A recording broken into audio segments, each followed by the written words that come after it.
월요일 아침, 강민재는 자신의 차 안에서 한참 동안 움직이지 않고 앉아 있었다. 휴대전화 화면에는 오전 6시 10분이 떠 있었다. 토요일 밤 정비소 문을 닫고 집으로 돌아와 라면을 끓여 먹었던 기억은 선명했다. 침대에 누워 휴대전화를 보다가 잠이 들었던 것도 기억났다. 그런데 그 다음은 월요일 아침이었다. 일요일 하루가 통째로 도련해진 것처럼 비어 있었다. 민재는 휴대전화를 다시 확인했다. 술을 마신 기록도 없었다. 약을 먹은 기록도 없었다. 몸에 통증이나 외상도 느껴지지 않았다. 그런데 이상한 건 따로 있었다. 휴대전화에 남아있는 자신의 기록이었다. 오전 9시 20분 택시 호출 기록, 오전 10시 17분 은행에서 현금 30만원을 인출했다. 오전 11시 30분 정비소 보안장치가 해제됐다. 오후 2시 40분 저장되지 않은 번호로 17분 동안 통화했다. 그리고 오후 3시 52분 민재의 차량이 정비소에서 약 20km 떨어진 외곽도로를 지나갔다. 민재는 휴대전화를 내려놓았다. 자신이 한 일이었다. 기록은 그렇게 말하고 있었다. 하지만 정작 본인은 아무것도 기억하지 못했다. 민재는 곧바로 정비소 뒤편으로 향했다. 일요일 자신의 행적을 확인하려면 차량부터 살펴봐야 했다.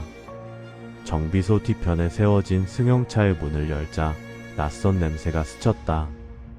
흙냄새였다. 자동차 정비사인 민재의 눈에 타이어, 홈 사이에 낀 굵은 흙이 들어왔다. 정비소 주변은 모두 아스팔트였다. 이런 흙이 묻을 곳은 없었다.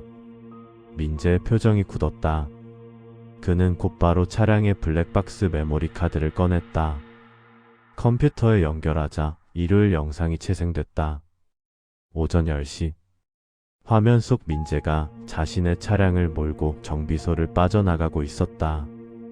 잠시 후 작은 카페 앞에 차를 세웠다. 그리고 한 남자가 조수석에 올라탔다. 민재는 영상을 멈췄다. 낯익은 얼굴이었다. 며칠 전 자신에게 차량 정비에 관한 상담을 받으러 왔던 남자였다. 박현우, 39살. 민재는 다시 영상을 재생했다. 두 사람은 카페를 떠나 외곽도로로 향했다. 한참을 달린 뒤 차량이 멈췄다. 현우가 차에서 내렸다. 민재도 따라 내렸다. 두 사람은 잠시 이야기를 나눴다. 그리고 현우가 주머니에서 작은 검은색 상자를 꺼내 민재에게 건넸다. 민재는 화면을 뚫어져라 바라봤다. 그런데 바로 그 순간 영상이 끊겼다. 민재는 시간을 확인했다. 오후 4시 12분. 다음 영상은 오후 4시 27분이었다. 정확히 15분. 영상이 사라져 있었다. 민재는 파일을 확인했다. 단순한 오류가 아니었다. 특정 구간의 데이터만 덮어쓴 흔적이 남아 있었다. 누군가 의도적으로 영상을 지운 것이었다. 완전히 포맷한 것은 아니었다. 기존 파일 위에 다른 데이터를 덮어쓴 방식이었다. 전문 포렌식을 거치면 일부 데이터가 복구될 가능성이 있었다. 민재가 복구 프로그램을 실행하려는 순간 정비소 전화가 울렸다. 경찰이었다. 잠시 후 형사 2명이 정비소로 들어왔다.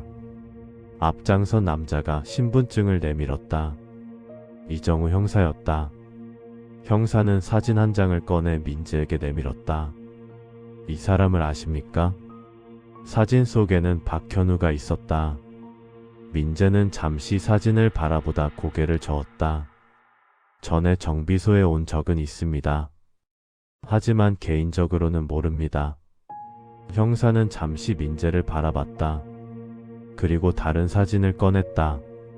민재의 얼굴이 굳었다. 사진 속에는 자신과 박현우가 카페에 마주 앉아 있었다. 박현우 씨가 어제 오후부터 연락이 끊겼습니다. 형사가 말했다. 마지막으로 확인된 사람이 강민재 씨입니다. 민재는 사진에서 눈을 떼지 못했다. 정말 어제 일이 하나도 기억나지 않습니까? 네. 오후에 박현우 씨를 만난 것도요. 네. 형사는 잠시 망설이다가 말했다. 응급실에 갔던 것도 기억나지 않습니까? 민재가 고개를 들었다. 제가 병원에 갔습니까? 어제 저녁 6시 58분에 응급실 접수 기록이 있습니다.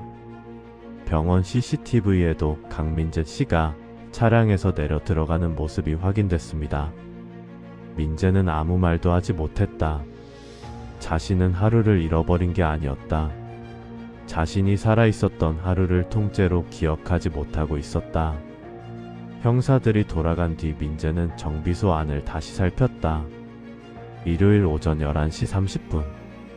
보안장치가 해제되어 있었다. 민재는 기록을 다시 확인했다. 문이 열린 시간은 오전 11시 30분. 그리고 정확히 3분 뒤 잠겼다. 그 3분 동안 자신이 무엇을 했는지는 기억나지 않았다. 민재는 보안 기록을 몇 번이나 반복해서 확인했다. 그러다 오래된 부품 보관함 앞에서 멈췄다. 자물쇠에 작은 흠집이 나 있었다. 누군가 급하게 열쇠를 돌린 흔적이었다. 민재는 서랍을 하나씩 열었다. 마지막 서랍 안에서 작은 열쇠 하나가 나왔다. 열쇠에는 숫자 4자리가 적혀 있었다. 그 숫자를 보는 순간 머리가 순간적으로 울렸다. 짧은 장면 하나가 떠올랐다. 박현우가 작은 검은색 상자를 내밀고 있었다. 그리고 자신의 목소리가 들렸다. 왜 저한테 이걸 맡기는 겁니까? 현우가 대답했다. 당신이 그 차량을 직접 봤으니까요. 장면이 끊겼다. 민재는 눈을 감았다. 더 이상 아무것도 떠오르지 않았다. 하지만 한 가지는 알 수 있었다. 박현우는 자신에게 무언가를 맡겼다. 그리고 그 물건이 사건의 핵심이었다. 민재는 곧바로 이정우 형사에게 연락했다. 형사는 다시 정비소로 돌아왔다. 열쇠에 적힌 번호는 정비소 뒤편에 있는 오래된 공구함 번호였다. 공구함을 열자 작은 철제 상자가 나왔다. 안에는 USB 하나와 차량 정비 기록 여러 장이 들어있었다. 그리고 몇 달 전 크게 사고가 났던 회사 차량의 사진도 있었다. 민재가 정비 기록을 살펴보다 손을 멈췄다. 이거 이상합니다. 형사가 가까이 다가왔다. 뭐가 이상하죠? 브레이크 부품을 교체했다고 적혀 있습니다. 민재는 기록을 다시 확인했다. 그런데 부품 번호가 잘못됐어요. 어떻게요? 이 번호는 교체용 부품 번호가 아닙니다. 민재가 종이를 가리켰다. 사고 차량에 달려있던 기존 부품 번호 그대로예요. 형사의 표정이 굳었다. 그럼 실제로 교체하지 않았다는 겁니까?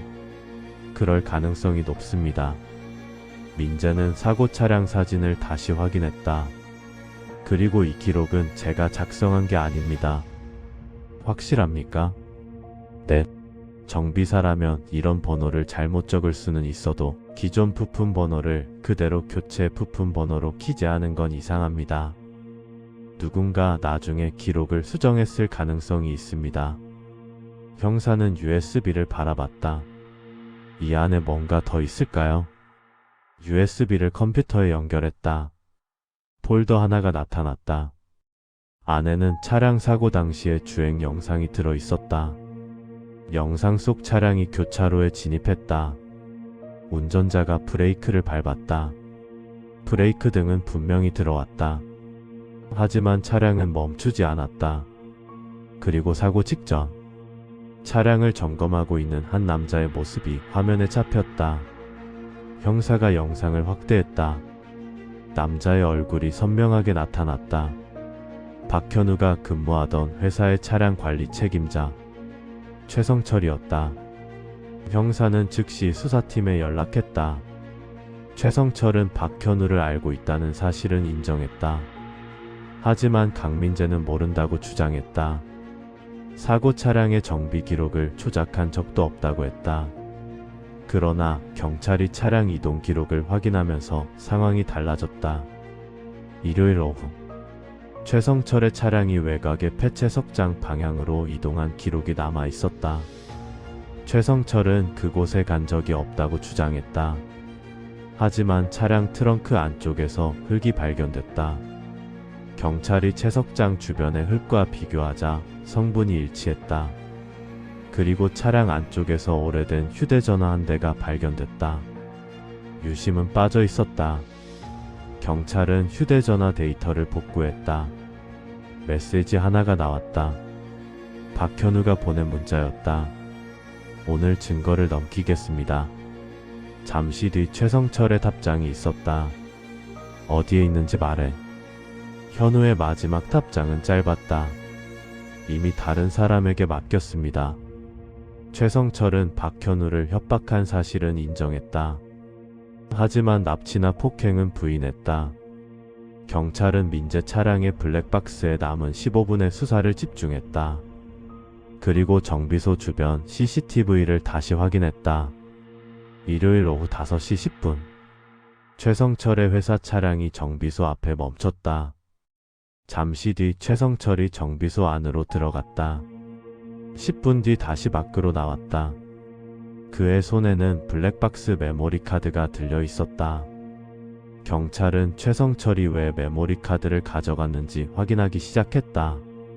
최성철은 민재가 쓰러진 뒤 차량 블랙박스에 자신이 찍혔을 가능성을 알게 됐고 그 증거를 없애기 위해 메모리 카드를 가져간 것으로 드러났다. 그는 메모리 카드의 특정 구간을 삭제 프로그램으로 덮어쓴 뒤 다시 정비소에 꽂아 놓았다. 하지만 완전히 삭제된 것은 아니었다. 덮어쓰기 과정에서 일부 영상 데이터가 남아 있었다. 경찰은 메모리 카드를 디지털 포렌식 팀으로 넘겼다. 며칠간의 복구 작업 끝에 사라졌던 15분의 영상이 모습을 드러냈다. 그리고 그 안에서 사건의 진실이 밝혀졌다. 영상 속 장소는 폐채석장이었다. 민재와 박현우가 차량에서 내려 이야기를 나누고 있었다. 현우는 주변을 몇 번이나 확인했다.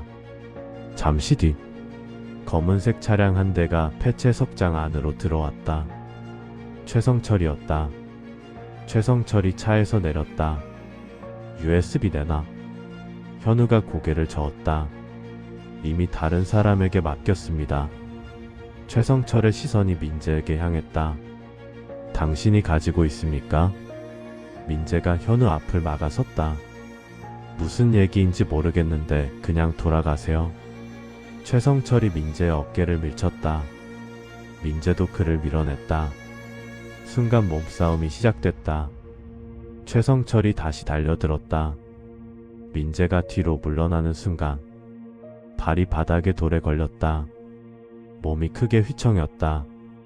그리고 머리가 차량 옆면에 강하게 부딪혔다. 민재는 그대로 바닥에 쓰러졌다. 현우가 달려갔다.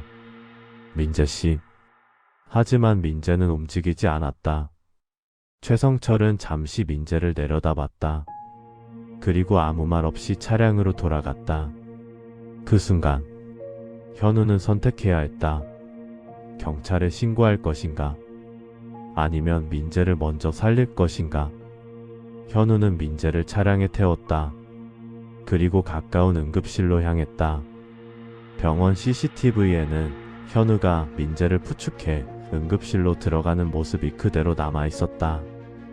민재는 치료를 받았고 검사 결과 뇌진탕이 확인됐다. 의사는 사고 전후의 기억이 일시적으로 끊길 수 있다고 설명했다. 민재가 일요일 오후의 일을 기억하지 못했던 이유였다. 현우는 민재가 안정된 것을 확인한 뒤 병원을 떠났다. 그리고 경찰에 바로 신고하지 못한 이유도 밝혀졌다. 최성철은 이미 현우의 가족을 협박하고 있었다. 증거를 경찰에 넘기면 가족에게 문제가 생길 거라는 협박이었다. 현우는 가족을 먼저 안전한 곳으로 옮겼다. 그리고 며칠 동안 모습을 숨겼다. 경찰은 휴대전화 신호와 주변 CCTV를 추적했다. 며칠 뒤 외곽의 한 모텔에서 박현우를 찾아냈다. 현우는 경찰에게 마지막 USB를 건넸다. 그 안에는 회사 내부 자료가 들어 있었다. 최성철이 브레이크 결함을 알고 있었다는 기록, 사고 이후 정비 기록을 조작한 자료, 그리고 박현우를 협박했던 기록까지 모든 것이 남아 있었다. 최성철은 더 이상 빠져나갈 방법이 없었다. 결국 모든 사실을 인정했다. 돈을 아끼기 위해 브레이크 결함을 알고도 부품을 교체하지 않았다. 사고가 발생하자 책임을 피하기 위해 정비 기록을 조작했다. 박현우가 그 사실을 알아내자 협박했다. 현우가 증거를 민재에게 맡기자 폐쇄석장까지 따라갔다. 그리고 민재가 쓰러진 뒤 자신의 범행이 드러날 것을 막기 위해 블랙박스 영상까지 삭제했다. 최성철은 차량 결함 은폐와 정비 기록 조작, 협박, 특수폭행, 증거인멸 등의 혐의로 구속됐다. 박현우는 무사히 가족에게 돌아갔다. 사건은 그렇게 끝났다. 며칠 뒤, 민재는 다시 정비소 문을 열었다. 아침 8시, 첫 손님이 차를 몰고 들어왔다. 브레이크에서 소리가 나는데 한번 봐주시겠어요? 민재는 차를 리프트에 올렸다. 브레이크를 확인한 뒤 손님을 바라봤다. 이건 바로 교체하셔야 합니다. 손님이 걱정스러운 표정으로 물었다. 많이 위험한가요? 민재가 고개를 끄덕였다. 네, 미루면 안 됩니다.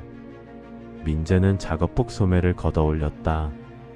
그리고 공구를 집었다. 정비소 안에는 공구 부딪히는 소리만 조용히 울렸다. 일요일의 기억은 아직 완전히 돌아오지 않았다. 하지만 이제 괜찮았다. 박현우는 살아 돌아왔다. 범인은 체포됐다. 삭제됐던 15분의 진실도 모두 밝혀졌다. 민재는 잠시 비어있는 기억을 떠올렸다. 자신이 그날 무엇을 보고 무엇을 말했는지는 아직 완전히 기억나지 않았다. 하지만 한 가지는 분명했다. 기억하지 못한다고 해서 진실까지 사라지는 것은 아니었다. 누군가 지우려고 했던 흔적은 결국 남아 있었다. 사라진 15분도, 사라진 하루의 기억도, 그리고 그 안에 숨겨져 있던 진실도. 민재는 다시 공구를 집었다. 정비소 안에 작은 금소금이 울렸다. 사라진 것은 하루의 기억뿐이었다. 그날의 정의와 진실까지 사라진 것은 아니었다. 지금까지 기억나지 않는 하루, 그리고 사라진 남자 이야기를 함께 해주셔서 감사합니다. 단서이방이었습니다. 다음에도 마지막까지 놓치면 안 되는 이야기로 찾아오겠습니다. 오늘 이야기가 흥미로우셨다면 구독과 좋아요로 함께 해주세요. 감사합니다.